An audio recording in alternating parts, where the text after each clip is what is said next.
Namaskar. Hello and welcome to DGI-412. I am your host Sri Iyer. Joining me is my co-host Sridhar Chityalaji. Sridharji, Namaskar and welcome to P Guru's channel. Namaskar. Good morning to everybody. Happy to be here. Sridharji, let's start with the United States warning to China. China has been now becoming, being covertly or overtly aiding Russia, but they're also talking to Ukraine. Kind of read the puzzle for us, sir. Which side is China leaning? Why do they need Ukraine's help? Well, I think first and foremost, Chinese position is a win-win situation. They will talk to all sides of the party, and they will swing the way they want to swing. There's obviously tremendous amount of feedback that has gone via Dr. Wang Yi to Mr. Xi Jinping that the world is antagonistic towards China in terms of the posture and the position that it has taken with Russia. So what it is doing is it is playing what you call as the wolf diplomacy, which we talked about, which is to say, keep on telling the West, but at the same time having conversations with both the parties. Remember that China was one of the first countries to put forth a plan, which is a 12-point plan, which we discussed in the last DGI, while the others have been talking about a resolution, an immediate cessation to hostilities. China has put forth a plan. So I think that they also are learning that the impact of this war can have immediate repercussions to China. Hence, they're playing both sides of the coin, Sriji. Thank you, sir. And now let us take a look at Belarus anti-government activists. They have claimed responsibility for what they said was a drone attack on a Russian A-50 surveillance aircraft near Minsk. Sir, Minsk is inside Russia, isn't it? Minsk is capital, Belarus. Sorry about that. Yeah, go ahead, sir. So I think they took out the debris fell right around the capital. So it also shows that there's activity going on inside Belarus. Obviously, they've got access to drones. So there are forces from outside trying to influence inside Belarus as well, and to create trouble for the Russians. So there is mounting pressure that is also being exerted from around the neighbors through covert ways. And now Russia's Medvedev says that arms supply to Kiev is threatening global nuclear catastrophe. This nuclear card has been played for several months now by Russia. What is the practicality of this? If something goes off, will it also not hurt Russia because Russia is all around Ukraine, sir? The cloud. Russia is not going to use nuclear arms. He is effectively using that as a threat because the West is not coming to the negotiating table. West is not coming to the negotiating table. West is saying, stop the war and get out of the occupied territories, then we will speak. So there is no offer on the table. So what he has to do scaremongering, which is what he is trying to do. Probably he has also got this, we'll cover that in a second, he's also got tremendous pressure inside because it's a stalemate. And it is sinking the Russian economy, and it is costing, and he is run out of supplies. We are also told that he's running out of the drones that the Iranians have given him covertly. So I think that what you are seeing is that the president and the Russian prime minister basically jointly making statements that Putin also made a statement, which is to say, don't NATO have nuclear options? So I must have a deterrence. So he is trying to wriggle himself out and see, is there a salvageable solution out of this? Thank you, sir. Let's take a look at some European news. Macron flies to Africa to counter waning French influence with profound influence from Russia. We're going to put up a map for you, Sridharji, then you can talk to that. Please go ahead, sir. So if you see the historical French, this is the Algeria, Morocco, Algeria, Mauritania, Mali, Burkina Faso, Niger, Nigeria, goes up to Chad, and even to some extent, Libya. So this is the influential areas of the France. Now you can go to the right and take a look at the right. Where Algeria is, Russia also has got a significant footprint. With Russians coming into Burkina Faso, with French trying to quit that region, you can see that the Russians are trying to be influential and occupy. There's various data that is given in terms of what the amount of money that is done with France and the footprint of the French military. And similarly, you see on the Russian side, you see on the others opposite the next map, the Russian footprint within the African region. Clearly, there is arm tussle going on between two influential powers, which is France and Russia in that specific region. It's very significant because remember that the African coast is a very significant trade corridor. Again, we had mentioned in DGI, people underestimate the size of the combined African economy is 1.1 trillion US dollars. Not insignificant. Yes, sir. And I forgot to mention one thing. Is there a coup brewing in Russia by hardliners? Two intelligence agencies are reporting this. Indeed, I think that there's both the British intelligence as well as there is the CIA and some other external agencies are reporting that there is a lot of growing um, what you call discomfort within the hardcore Russian right communists, and they feel that Putin has not been decisive, he has not been forceful. To a large extent, one must commend Putin. He has exercised restraint and tried to do this and see whether a salvageable solution can be obtained. If there is a coup, there's a belief in the West what they will get out is far worse than what they have right now. Well, that is the fear always, isn't it? Coups don't necessarily mean good things to come. And now let's take a look at what is happening in the United States. Quickly, Sridharji, inflation is definitely taking a bite. The markets are again headed lower. Uh, Many people are saying that there is so much inflation that the United States will have to really keep the rates high for a prolonged amount of time. So there is some tussle going on. I saw a Lawrence Summers interview yesterday. He said the same thing. Is he the exception or the rule, sir? So I think that it's like a broken record. We have spoken and spoken and spoken and spoken. They are using a monetary tool to address a fiscal and domestic supply issue. This is about fiscal is done. They can't do anything further on the fiscal side. Monetary is done. Fed goes on pushing. They're going to push US further into deep abyss rather than a soft landing. But the supply chain issue remains a problem. Guys, as folks, we don't have time within this window. But I can tell you every day there's at least one or two train accidents all over the place in the United States. We have no idea whether the supplies are reaching the specific destinations. There are three major routes that United States uses. One is trains. The second is obviously the trucks on the roads.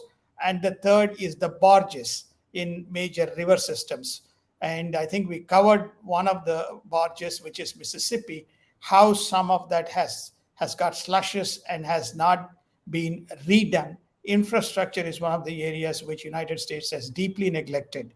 And there's also ports where you find that the container ships are, jammed for want of space or for want of clearing or for want of labor. But the supply chain remains a very, very big issue, but we are going on pushing the interest rates. Sridharji, one point of curiosity, sir. When the Democrats were in majority in both the House and the Senate, President Biden failed to pass his infrastructure bill, which was considered good for the US economy. What went wrong, sir? He added climate to that bill, and he added other kind of stimulus programs or fiscal giveaways as a free gift to the people. So therefore, people said no, and he didn't address the core issue, which is why Manchin vetoed, which is namely expansion of the energy as well as some of the coal mines in the steel belt region. So as a result, the two, Sinema and Manchin, opposed the bill and it fell away. Sir, very important news about Rashida Tlaib, one of the members of Squad, who is embroiled in a multi-thousand-dollar conspiracy. Sir, or corruption, you might say. Who is the other member of Squad, sir? You have held off the name. One person is Tlaib. Is there any other person in the Squad? We know the 5 members of the Squad, or 7, whatever you wanted. No, you tell me the name, the other name, I will. It'll jog my memory. Her famous compatriot. It's not Ilhan Omar. It is the new entrant who has come in. Hakim Jeffries? No, not Hakim. Hakim is a former. It's a lady. And they have diverted $270,000 to 2 groups which are absolutely anti-Israel, and this is the money that has been given to them as by virtue of being the representatives. It is not the proper use of money, and they've even gone public and basically stated that they gave this money because some of the behavior of the US press and US media and US people were very antagonistic towards them. So this is the reason this issue has flared up, but she's stoutly defending her move. She says, you guys fund so many advocacy groups, so I'm funding these groups which are in support of Palestine. Asia news. China is under huge economic pressure, pushes for resurrection of EU investment deal as EU shifts focus to India and other regions. Is China getting cold feet on Taiwan based on the Russian experience? The second one is very interesting, sir. Please walk us through. Is the shift really happening away from China to India? Has there been a very palpable change in direction as far as EU is concerned? You go to every major world forum. Doesn't matter whether it is G20 leaders in Indonesia. Doesn't matter whether it is ASEAN or CPTPP or APEX, the meetings that were held in Thailand as well as in Manila, or the most recent G20 foreign ministers meeting as well as leaders meeting that is taking place right in India. What's the topic? The topic is not China. The topic is India. And the topic is India or other nations. So therefore, China is beginning to recognize that it is losing the mind share. It is also losing, as a result, the potential wallet share. The guy who inflicted the maximum damage to China was President Trump when the imposed tariffs and their and the market kind of took a bad hit as a result of that. Then you had COVID, which caused havoc. So Chinese economy is not doing great. Yes, it did get the supplies from the energy side from the Russians, but it needs to get his manufacturing going. If everybody is going to move away or start moving away, then it hurts the economy. The last thing that you want, having seen what has happened to Russia in Ukraine, and having seen some of the results of the simulations that has taken place, there is an internal kind of thinking that is brewing. Can China afford an economic collapse on the back of a major Taiwanese incursion? So this is the reason why that there is a soft thinking that is going on. Is obviously this news is being very carefully orchestrated and leaked. What exactly the China intention, we still don't know. But at least they want to send a message silently through their, the media circles while they're thinking whether they should be doing anything in Taiwan. Sridharji, speaking of China, COVID-19, another day, another report saying that it leaked from a lab. We're going to show you a small picture, sir. And this again confirms the theory that it leaked from the lab. But how long are we just going to be theorizing about this? What is the tangible action that is planned, sir? Nothing. Sorry to say that, Sriji. I'm giving you a very disappointing answer. Yes, lab leak most likely origin of COVID-19 pandemic claims. US Energy Department within Biden administration. Oh, by the way, we have been saying this since 2020, okay, Right, but right. nobody believed us. Okay, now it is basically confirmation that the energy department says yes, that is plausible. So what does the national security advisor do? Immediately he says, well, there's a reason, there's a strong reason to equally believe that may not be the case, notwithstanding the fact one of his departments and several others have, have a strong belief that that was the case, that he did not intentional, but by accident, that thing leaked out, and the whole thing is being kept under the was we're trying to be kept under the lid. And remember, thus far, China has shared no data. United States and US and UN have repeatedly asked, have shared no data. The Republicans have hopped onto this. All they can do is tweet, but can they do anything? No. They don't have a majority in the Senate.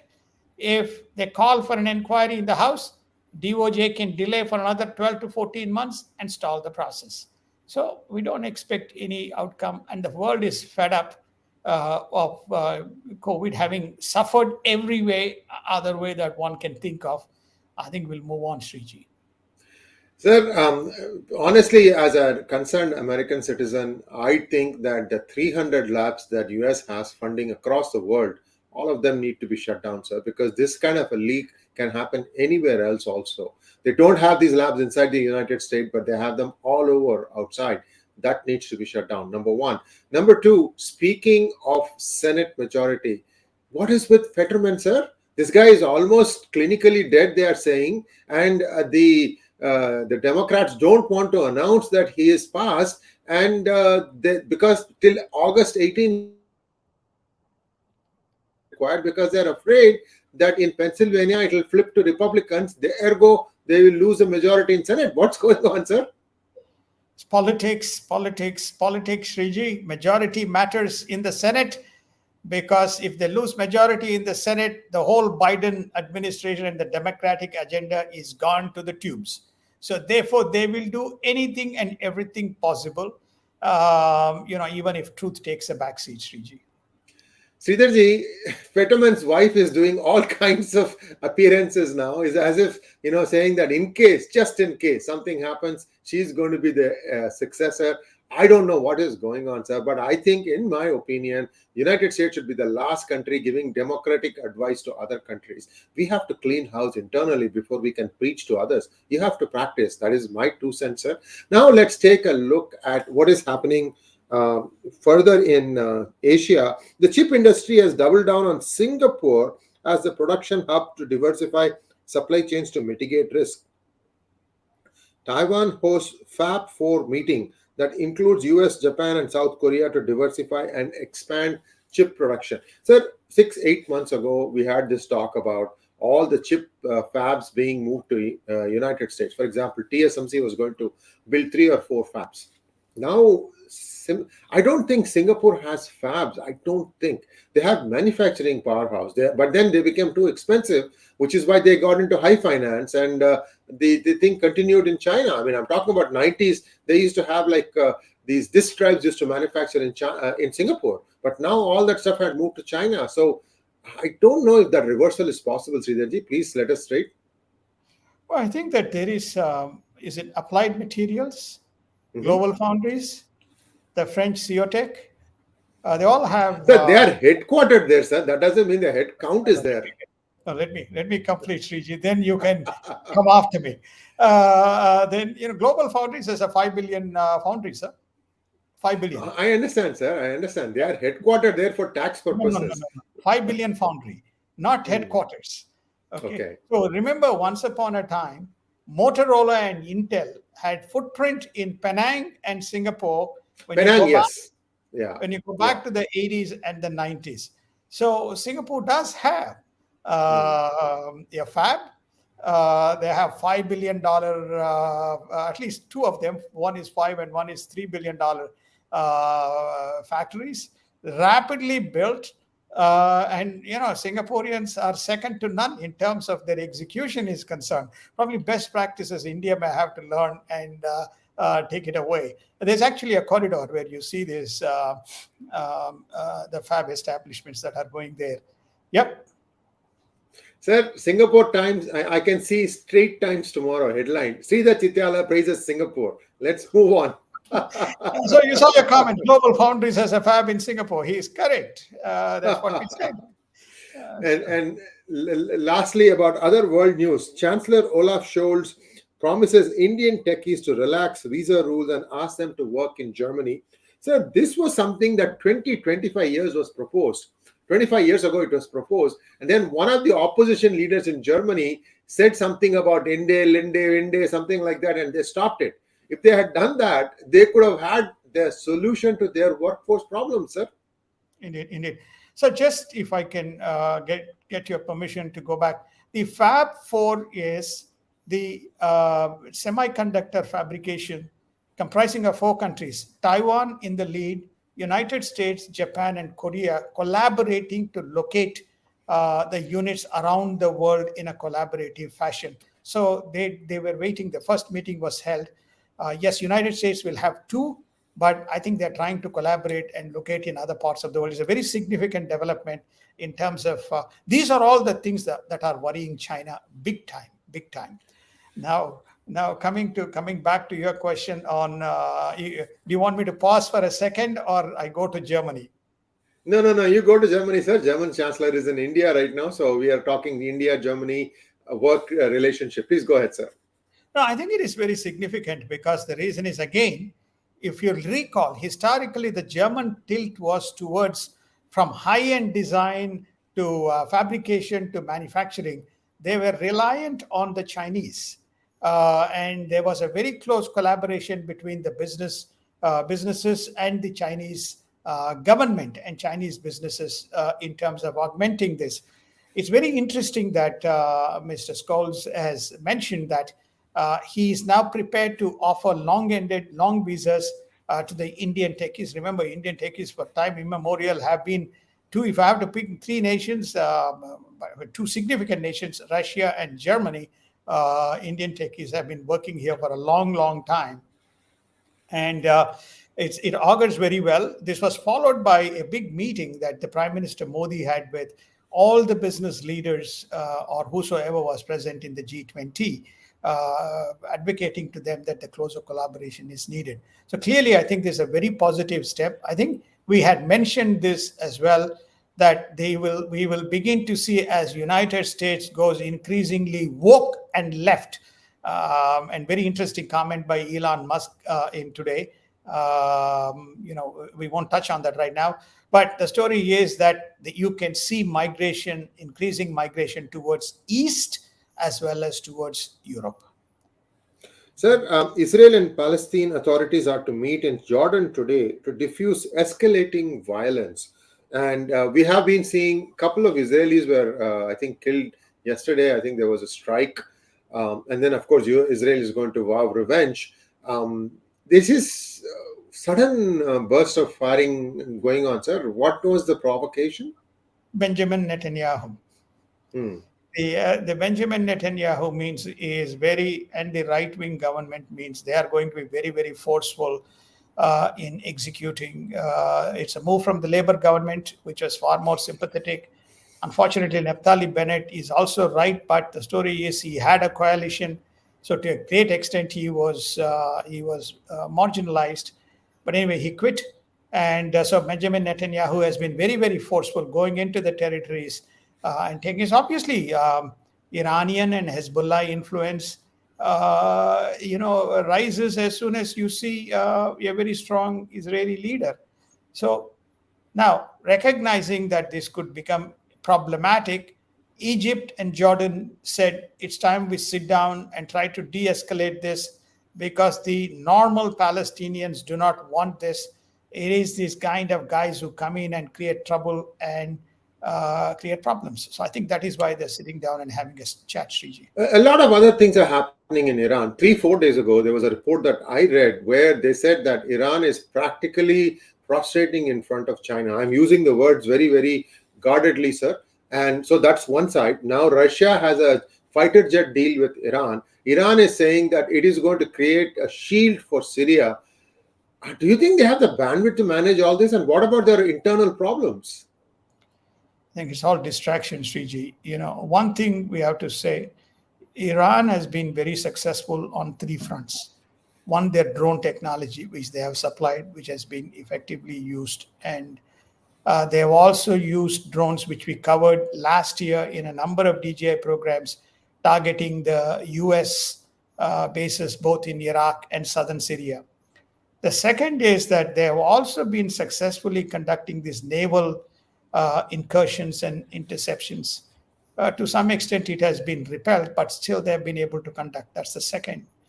I think the third is that they have been now firing long range ballistic missiles. So you can see softness on their nuclear program, but you can begin to see they are beginning to deploy these toys.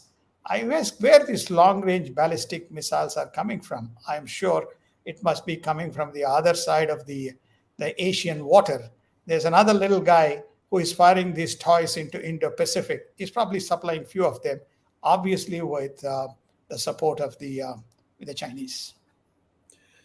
Well, that brings us to a close of today's DGI. Please like, share, and subscribe to our channel. And don't forget to click on the bell button for notification. I hope you have all signed up for Twitter, because we are going to start doing Twitter Spaces with Sridharji, where he'll be able to give you even more of an extended answers, one-on-one interactive sessions to make it a lot more like an informative session. We are planning on that, but we just need your support to sign up for Twitter and let us know. You need to also follow PGurus1 handle at PGURUS1. And if you want, you can also follow S Chityala, CHITYALA, that is Sridharji's handle, because either places we will be broadcasting that we are going to have a Twitter Spaces session.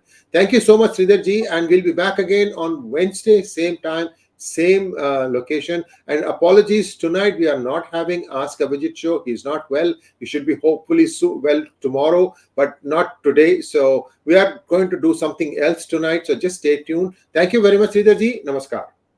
Namaskar. Have a good evening.